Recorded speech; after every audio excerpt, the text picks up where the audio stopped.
A reading from St. Luke's Gospel, chapter 12. Jesus said to the disciples, "Know this, if the owner of the house had known at what hour the thief was coming, he would not have let his house be broken into. You also must be ready, for the Son of Man is coming at an unexpected hour." Peter said, "Lord, are you telling this parable for us or for everyone?"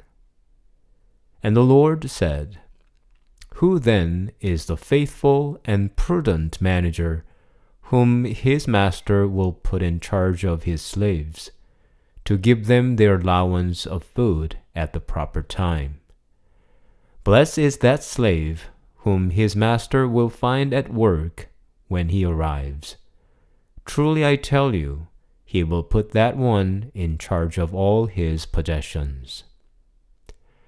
But if that slave says to himself, 'My master is delayed in coming,' and if he begins to beat the other slaves, men and women, and to eat and drink and get drunk, the master of that slave will come on a day when he does not expect him, and at an hour that he does not know, and will cut him in pieces and put him with the unfaithful.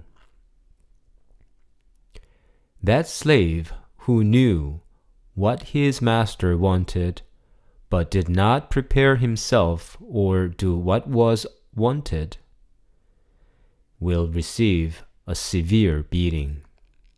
But the one who did not know and did what deserved a beating will receive a light beating.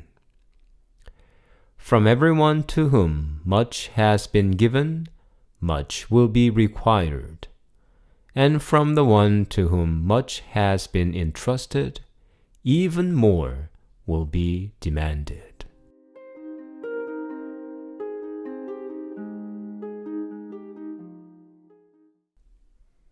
Jesus repeatedly tells us to prepare for the judgment day.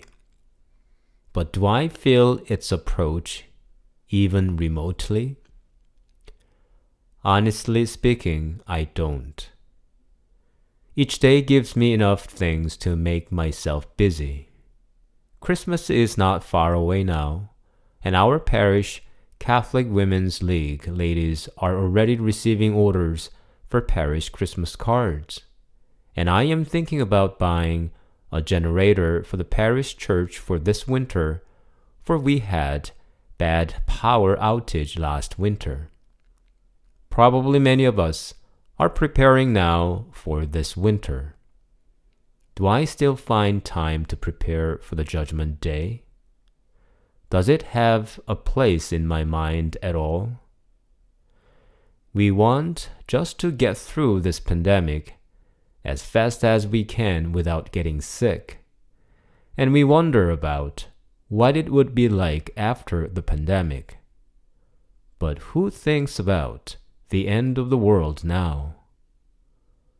Many people are patiently waiting for a time we can travel freely overseas. Many are preparing for the post-pandemic era. But no one seems to think the end of the time is coming soon. However, Jesus once again speaks about the end in today's gospel.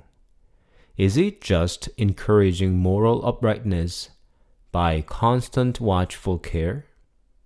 Or is he reminding us of an actual approaching of the end of the time? Anyway, since he spoke, it has been over 2,000 years, and the judgment day hasn't arrived yet.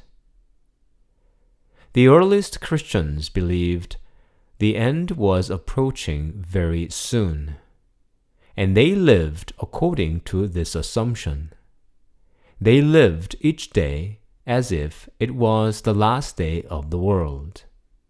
They shared everything without charge. They cared less about human relationships of blood and marriage but focused on heavenly reality with pure and chaste body. Were they completely mistaken? Did they waste time? The wise know death always stands beside life. The one conscious of this reality can savor every breath. The one conscious of the shortness of life does not waste time in building another Tower of Babel. At the end of a day, I often wonder what this day's work is meaningful towards life in heaven.